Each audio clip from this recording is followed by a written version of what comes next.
Thomas and the Golden Eagle. There are many different animals on the island of Sodor. There are deer, cows and sheep, and lots of beautiful birds. One morning, Sir Topham Hatt came to Tidmouth Sheds. "A golden eagle has been seen at Bluff's Cove," he said. "It is a very special bird. Bird watchers are coming from far and wide."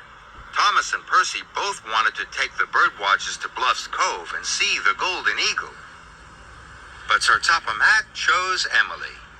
"Percy, you are to collect milk from the dairy," said Sir Topham Hatt. "And Thomas, you are to collect stone from the quarry. It must reach Brendam Docks before the boat sails." Sir Topham Hatt left. Thomas and Percy were disappointed. "I wish I was taking the bird watchers," Percy said sadly. "And I wish I could see the golden eagle," huffed Thomas as he set off. Thomas arrived at the quarry.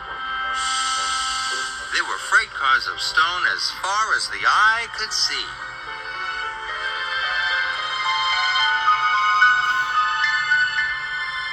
"Cinders and ashes," gasped Thomas.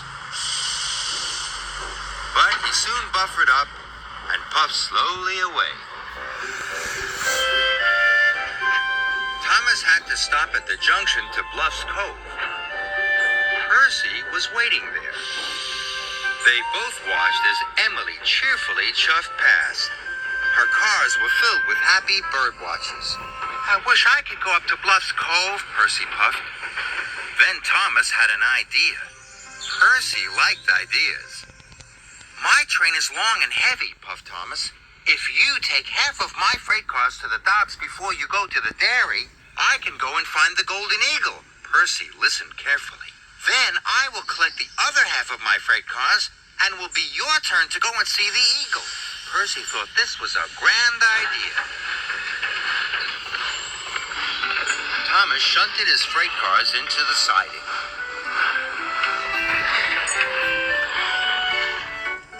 "It will be quicker to take half of the freight cars to Brendam Docks," Thomas said happily to Percy. And he headed for Bluff's Cove.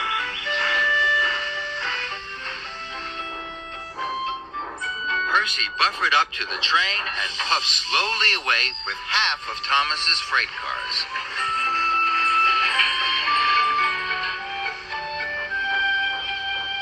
Thomas arrived at Bluff's Cove in no time at all. He waited and waited. He was sure the golden eagle would come. But the golden eagle was nowhere to be seen.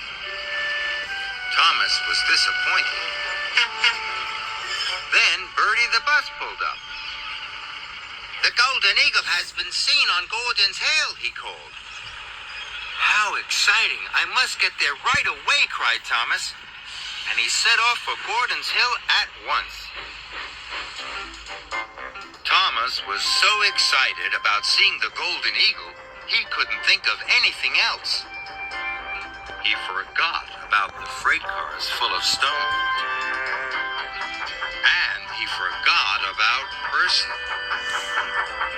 Percy had taken half of Thomas's freight cars to the docks. Now he headed for the dairy to deliver the milk. He was happy. He'd have time to see the golden eagle.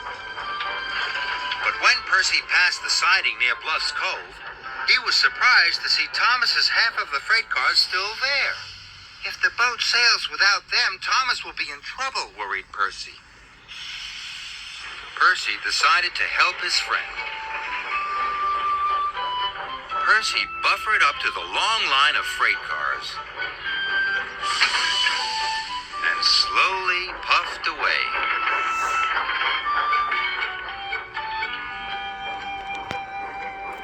Percy got to the docks just in time.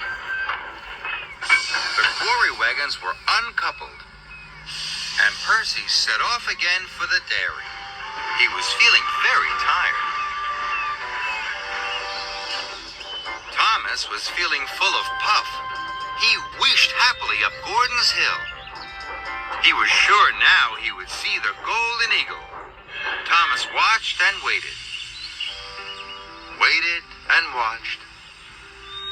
But the eagle didn't come. "I'll never see the golden eagle," Thomas said sadly. Suddenly, Thomas remembered his cars of stone. And Percy. "Cinders and ashes," he cried. And he steamed off to the siding as fast as he could. But he didn't find his freight cars. He found Percy. He was stuck in the siding, and he had not taken the milk to the dairy. "I took all your freight cars to Brendam," peeped Percy, "but now I have run out of coal." Thomas realized that now Percy couldn't see the golden eagle, and it was all his fault. Bertie the bus tooted excitedly.